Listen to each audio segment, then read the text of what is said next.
Alors, je suis Patricia Verfollet, je suis la déléguée syndicat central CFDT chez Monoprix depuis les années 2000. Voilà, et je suis en commission de suivi de l'accord handicapé depuis le premier accord en 2005. Donc, Monoprix s'est engagé sur le handicap par rapport, comment dire, à l'argent qu'il reversait parce qu'il n'avait pas assez de travailleurs handicapés. Souvent, on avait des travailleurs handicapés beaucoup sur un magasin et pas dans un autre, parce qu'il y a des magasins qui ne peuvent pas accueillir des travailleurs handicapés voilà, parce qu'il y a des marches, parce qu'il n'est pas pratique, parce que les allées sont petites, et il y a des choses. Donc, du coup, on a fait un accord pour un peu harmoniser et pouvoir gérer l'argent qu'on donnait sur le maintien dans l'emploi, sur des formations aux élus du CSE, sur de la communication, pourquoi je dois me faire reconnaître travailleur handicapé, qu'est-ce que ça m'apporte comme droit supplémentaire. Donc, il a fallu qu'on se fasse connaître et puis qu'on dise que le handicap, c'est plus un sujet tabou. Voilà, ça peut être, voilà, c'est reconnu, ça peut nous apporter un bien-être au travail, ça peut nous permettre de travailler plus longtemps ou d'avoir le même travail que n'importe qui, mais adapté. Donc, on n'a fait que améliorer sur des maintiens dans l'emploi, sur la communication, sur des rencontres avec les médecins du travail pour expliquer la démarche. Et on a pu améliorer des postes de travail des gens.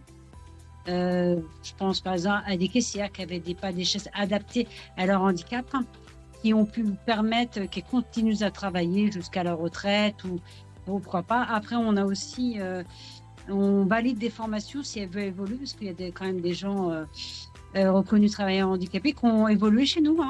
On a aussi, sur les magasins où il y a des sourds et muets, on a fait pour pouvoir communiquer avec ces personnes-là, que les salariés surtout communiquent avec eux, on a fait des formations de gestes avec une formatrice qui vient tous les 15 jours, toutes les semaines s'il faut. Donc les gens se sentent impliqués, et même c'est la personne qui a été recrutée en travailleur handicapé, qui a cet handicap, qui intègre le groupe, qui est mis en avant. Donc ça, c'est quand même très important.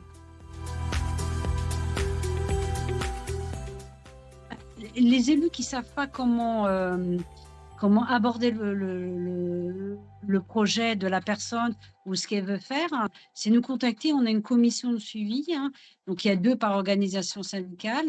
Donc nous contacter s'ils ont peur d'aller voir la direction, venez nous voir, on vous expliquera. C'est ça, il faut passer par le médecin du travail. Il fait des recommandations que voilà, la mission handicap suit. On fait aussi l'année des JO, on a un petit peu, un peu changé d'optique. On a financé, des appareils adaptés pour Alexandra qui a fait les JO pour la France cette année. Du coup, on a financé à hauteur de 3 000 €. Donc, il y a un autre regard, dire voilà, même voilà, sur le handicap à haut niveau, on est là et puis on accompagne, ce qui nous a mis en avant, ce qui est bien un peu pour tout le monde, dire que c'est accessible à tout le monde. C'est beaucoup mieux accepté qu'il y a 20 ans. Donc voilà, s'il y a eu la communication avec AID et le fait qu'on travaille avec des personnes handicapées, même si on ne le sait pas.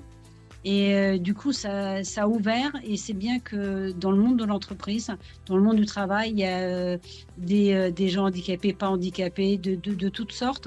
Donc ça ouvre l'esprit à tout le monde. Alors, Sexton nous accompagne en CESAC, puisqu'on l'a élu depuis des années, nous accompagne sur beaucoup de thématiques et sur la thématique handicap. Donc, ils ont un autre regard, ce qui peut se faire dans d'autres sociétés, des nouveautés qu'on ne connaît pas toujours et qui ne sont pas encore mis en avant. Donc, nous, ça nous apporte un nouveau savoir-faire, comment on peut aborder autrement, peut-être des choses qu'on a loupées, parce qu'on n'est pas parfait, on essaie d'améliorer. Donc ça nous appelle une expertise un peu qui nous manque.